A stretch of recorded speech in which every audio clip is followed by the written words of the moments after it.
Yeah, like any good entrepreneur, Brian, we took a really good idea from someone else and spun it up and made it look like we had come up with this really clever concept called Energy Cloud. But maybe to give you just a wee bit of background to it, it's a social enterprise with the aim of taking surplus wind or surplus energy and giving it to people in fuel poverty. And the concept was born out of watching or seeing a company or an organization in Ireland called Food Cloud, two young ladies who came up with a really innovative idea of taking surplus food from supermarkets like Tesco's, Lidl, Aldi, etc., and the surplus food that would normally be thrown out in the evening time, redistributing that to people who were in food poverty.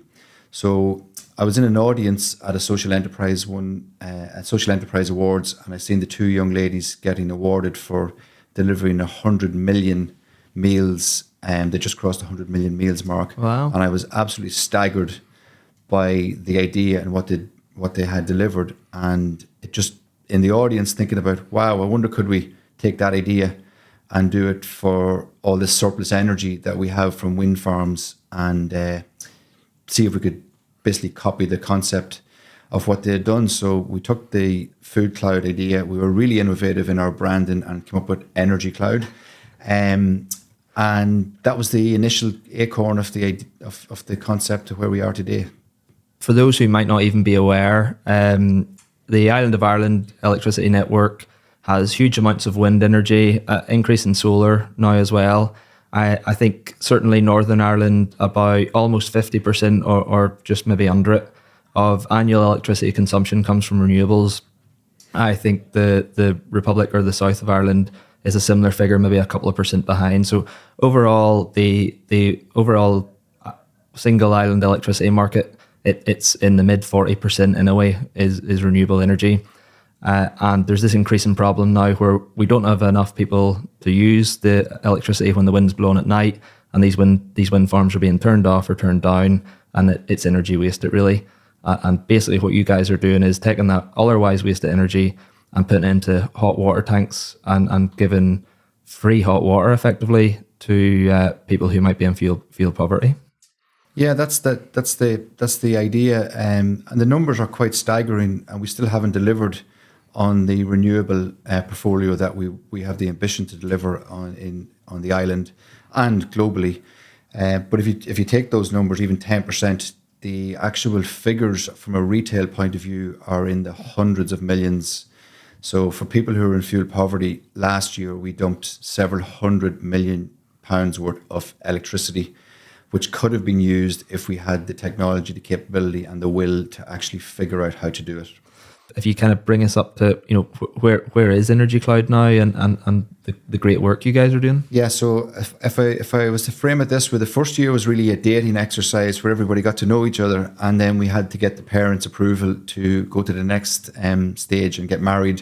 And Gabriel coming in as the fatherly figure to make sure that we were doing the right thing. When Gabriel joined, everything changed because we had to really document what we wanted to do, what we wanted to deliver. And then Cathal Lee, who offered the PR sort of stakeholder engagement, who was on the team as well.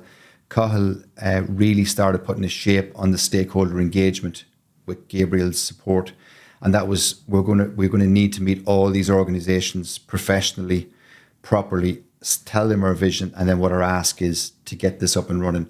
Clúid really kicked this off with a very bold ambition. We want to basically make 10,000 of our homes Energy Cloud ready and put the technology in those homes that allows their hot water tanks to be visible and controllable from a network point of view. So that was the ask, and Clúid stepping up and saying, our ambition is to do this. We want to do it. We're going to offer up our homes to do it. And then we needed to go and find out how we'd actually do it. The next partner that came in to help was SSE. So I'm sure everybody's well aware of SSE. And SSE, Stuart Hobbs, came to the table, and Stuart really drove forward that, yes, we can make this work. And Stuart said he would sponsor the first 100 homes from an energy point of view. so that we didn't have to figure out all the minute details. We could Okay. actually get up and running. So that happened last year, and over the last 12 months, we were really about building out the pilot. So that was really just the consumer end of the technology, really get the technology in and prove that you can control it, basically. Is that? Yes, okay. yeah. So they Makes sense. exactly, but installing the technology and making sure it worked. Yeah. Once you get it into someone's home, you've now got a live customer who's looking for, when am I going to get my hot water heated up? But we were able to engage with them through Cluid and basically start rolling out the technology into those homes. So we started, I think it was probably last March, and by the end of the year we were up to 40 something homes with the technology in their home on their tank, fully controllable, and that's when we started into the platform and building out the controllability of those products. How many homes then are you at roughly today? Yeah, so we've literally, the project last year was to get out there, Yeah. get all the systems set up, and we set ourselves to a benchmark of getting 40 to 50 homes. Yes. When we reached 40, we were happy enough that we had enough to learn from. So over the last 6 months, we were switching on the devices, learning, getting the customer feedback, building the platform out, sending messages to the homeowners, letting them know what we had done, that their hot water has been heated up. Yes. And now we have, this year, our ambition is to get that up to 10,000 properties. So we've Wow. already started the rollout just before Christmas. I think we're over 100 now. And as we sit here today, we have installers out there installing the technology. But our ambition this year is to push forward and get to 10,000 homes. Probably one of the other key ingredients, Brian, that's worth mentioning, as a parallel thread, as we've been raising the awareness of Energy Cloud, we've actually got local authorities approaching us. So we now have a demand for 65,000. So we have 65,000 homes registered with their interest, saying we want to be involved in Energy Cloud. All those homes and their meter numbers have been sent to the network operator to Okay. basically let them know that these homes are lining up for Energy Cloud. And can you just make sure there's no issues on your network that we need to be aware of, and that they're now Energy Cloud ready for us to do what we need to do to switch them on and off whenever there is surplus wind.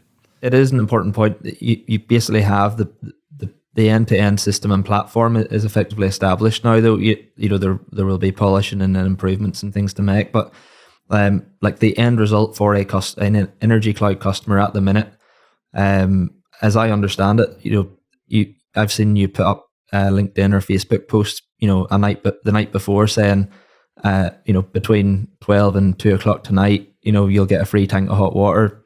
Basically don't bother paying to heat your water this evening.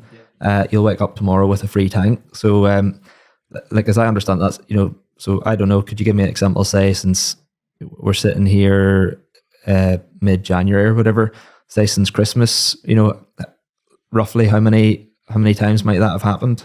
Yeah, good question. So even better again, we delivered a present on Christmas morning for the Cluid residents, where they woke up to a text message at 8 o'clock in the morning letting them know that they were just after receiving a free tank of hot water on Christmas Eve.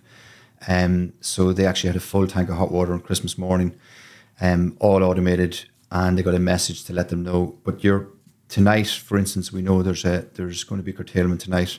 So there's a message being automatically be sent out to residents at 5 p.m. to let them know that it might be a good idea, if they can, hold off doing anything on your hot water tank. We're very, very likely to be able to give them a free tank of hot water tonight. And since we started sending out those messages, we were able to increase the amount of energy we were giving away by 50%, because people were holding off heating up their hot water. So the tank was nice and cold, for want of a better word, for us. Yes. And then to your other question, if it's windy and there's curtailment, they're getting hot water. But since Christmas, we've had 7 free tanks of hot water given to people. And as the numbers grow, obviously you get to a point where curtailment has a limit.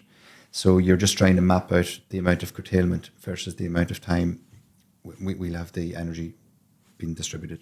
going forward, Brian, the feedback we're getting from citizens out there who are getting this free tank of hot water, it's just quite staggering, to be honest. Like, it makes a real impact. But what we really, really have zoned in on is the idea that there's people listening in here who are thinking of developing £1 billion offshore wind farm and who are looking at investing in renewables, etc. And if you think about it, if I'm going to invest £1 billion building a new wind farm, what I'm really looking for is 300,000 people to work with me on the demand side. That when I've got wind blowing, that they'd actually use that energy. And when I don't have wind blowing, they'd try and maybe store it and not need it. That's what you're looking for. Yeah. So we've sort of really been looking at how does Energy Cloud as an organization partner with Noel and his team in Wind Energy Ireland or Renewable NI or any large scale wind farmers. What's the relationship? And what we're really showing here and what we're learning, people who are in fuel poverty are now storm chasing.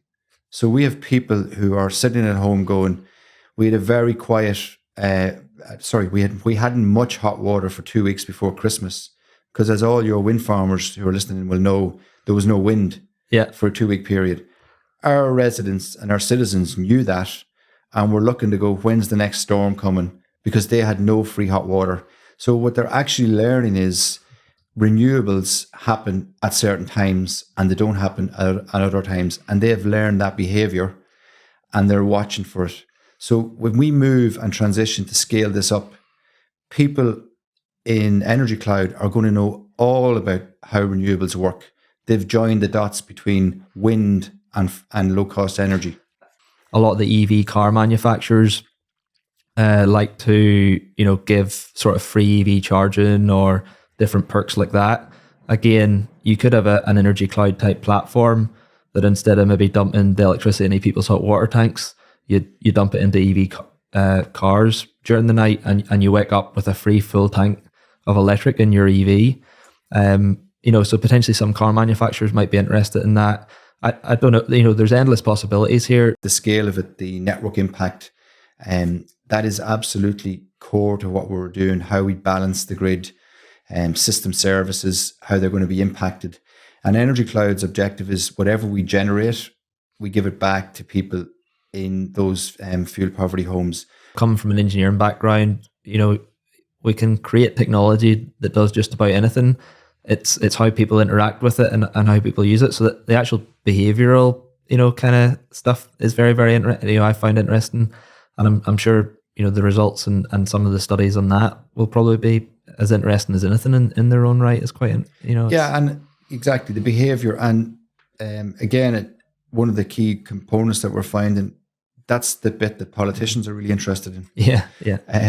Because we're all probably well aware there's a massive political landscape here that has to be consulted with and brought on board. And they're looking at, if you're doing 10, 20, 30, 50, 100,000, if you're impacting 500,000 people and you're able to show 500,000 people when it's windy, here's how you get free hot water or here's how you get low-cost hot water, that consumer engagement or that behavioral change is something that everybody's interested in, how we do the next bit on our journey to zero carbon.